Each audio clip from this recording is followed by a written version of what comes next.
15 বছরে আমার বিয়ে হয়। ও তাই নাকি কচি, তোমার 15 বছর বয়সে বিয়ে হয়? তারপরেই কষ্টের জ্বালাগুলো সহ্য করতে হয়। তখন কেন 15 বছর বয়সে বিয়ে করেছো, কষ্টে জ্বালা আবার কেন? অতটা বুঝতে শিখিনি আমি। আমার নিজের লিপস্টিকটাও নিজে পরতে পারতাম না। কচি দেখে তো তোমার মনে হচ্ছে তোমার বয়সটা এখনো 15 হয়নি, তাহলে লিপস্টিকটা এখন পরছো কিভাবে?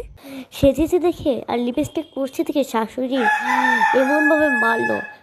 ও তোমাকে এত মারলো তাই তোমার লিপস্টিকটাই আগে মুছলো?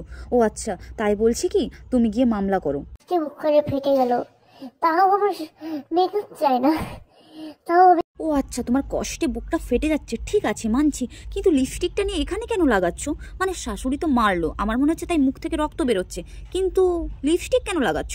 কষ্ট হয়ে জায়গায় এগুলো ওষুধ দিচ্ছিলাম, কারণ ও আচ্ছা, তোমার তো ওষুধ কেনার পয়সা নেই, তাই তোমার লিপস্টিক দিয়ে কাজ চালিয়ে নিচ্ছ।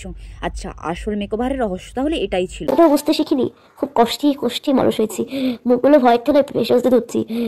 আমার এত কষ্ট যেন আর ভালো লাগে না, আস্তে আস্তে করে শাস্তি দিয়েও কাজে লাগছে। আরে বাবা মানছি তোমার কষ্ট হচ্ছে, ঠিক আছে, কিন্তু লিপস্টিক লাগানো বন্ধ করছো না কেন?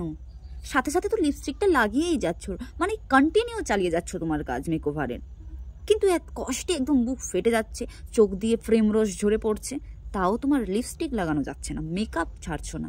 এখন আমার 20 বছর বয়স, এখন তাও অনেকটা বুঝতে শিখেছি। সব মেকআপগুলো ধুয়ে রেডি হচ্ছে। আমি বাড়ি ছেড়ে আর থাকতে পারবো না, আমার এই বাড়িতে আমি আমি আমার বাড়িতেও জায়গা পাবো না, আমি আবার নতুন। আচ্ছা, এখন আবার 20 বছর বয়স হয়ে গেল তোমার?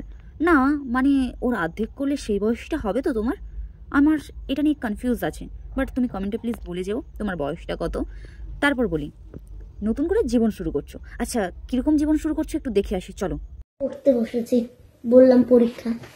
আচ্ছা, নতুন করে জীবন শুরু করার পরে তুমি পড়তে বসেছো, ঠিক আছে, কিন্তু মাথা ভর্তি সিঁদুর নিয়ে কেন? তুমি তো নতুন করে জীবন শুরু করছো, নিশ্চয়ই সবকিছু খুলে মুছে দেবে তারপরে তুমি শুরু করছো। ব্যাকরণ আছে, দেখে মনে হচ্ছে কেজি স্কুলের বই, কারণ আমিও আগে টিউশন করতাম তো, দেখে তো মনে হচ্ছে, তাই ওটাই আর কি। আচ্ছা, তুমি তো কেজি স্কুলে পড়ো মনে হচ্ছে যেটা, বাট আমার মনে হলো বইটা দেখে, আমি ঠিকঠাক জানি না, ঠিক আছে, যাই যেটা নিয়ে জানি না আমি সেটা বলবো না, তাই বলছি বিয়ের বয়সটাই হয়নি, ঠিক আছে মানছি। তোমার যে এত বিয়ের আগে সিঁদুর পরার শখ, যখন বিয়ে হয়ে যাবে দেখবে সিঁদুরটাই থাকবে না।